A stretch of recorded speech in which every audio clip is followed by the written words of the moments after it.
Looking back 20 years later on Gish, what strikes me is, although we made an album that's very powerful and still has a real electricity when you put it into a room, especially when you crank it up, I'm struck by how naive we really were. We had no idea of the record business. We had no idea of what was expected of us. And I think that's what really makes the album special. You wrap your arms around. We didn't want to sound like anybody in Chicago. We saw that as the death of our future. We were incredibly isolated from the scenes in New York and LA, which allowed us to figure out who we were long before we came in contact with the pressure cookers of kind of the mainstream American musical culture. What takes meaning is cleaning the meaning who you are. And that ultimately is what led to a lot of success, because we didn't sound like other people. By the time we met Butch Vig in 1990, I already had my mind made up. I want my band to sound like this, and it's going to be like this. And Butch was the first person that I ever met that didn't care. Oh, you want to change that? Go ahead. We worked together as a team. My daydream. We recorded Gish at Butch's studio. It was not professionally designed. The walls were all at weird angles and plasterboard, and on the surface it sounded terrible, but it recorded incredibly. Most of our focus was, how do we take the live energy that we're feeling and then translate that back into the record? What I like about Gish as a production is you can almost hear the depth of the band as if the band's playing right in front of you. So then when you hear it in the speaker, it just explodes. Boom! But we found a commonality, which is like, if we push this and we push this music to this level, it will be more explosive, more in your face, more intense. When the album came out, we saw this weird backlash because it was, right away people said, it's too overproduced, it's too good, which blew our mind, because how can something be too good? We were criticized for being too good. I'm going crazy. I wrote the song I'm Going Crazy in about 5 minutes, and it pretty much summed up the way we all felt at that time, which is that we were all literally going crazy. Little did we know that that crazy was a lot less crazy than the crazy that we were about to go in the subsequent years. I have come.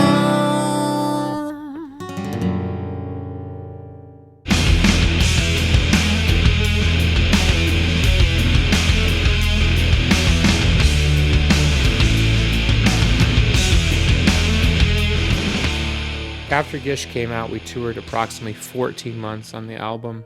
We were very aware that there was going to be an expectation placed on us, particularly because we knew that our next album would be coming out on a major label. The only way the songs seemed to improve, and the only way I saw any emotion coming out of my band, was when I was able to write a song that was really close to myself. And it was in that period that I started writing songs like Today and Disarm and Cherub Rock, songs that really expressed my frustration, my hopes, my fears, my dreams, blah, blah, blah. Today is the greatest day I've ever known. I just spent the last 2 or 3 years of my life trying to figure out how to be a psychedelic kind of brain crusher, with this explosive band, and suddenly all those things were the exact opposite of what needed to happen. And somehow along the way, I knew I needed to write a different level of songs.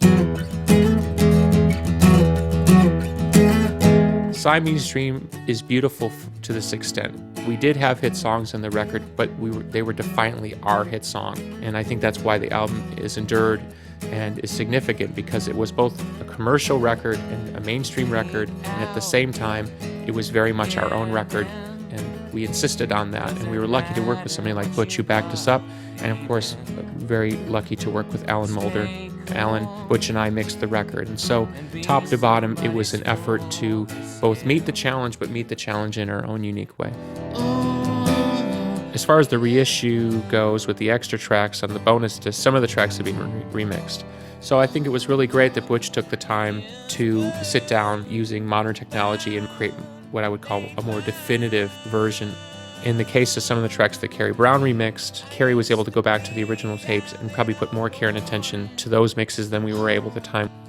It all added up to something that has a very aspirational quality to it, and I think that's why many people still identify with the record, because it has a hope to it, and it has a yearning to it, and it has a reaching for something bigger than who you really are quality.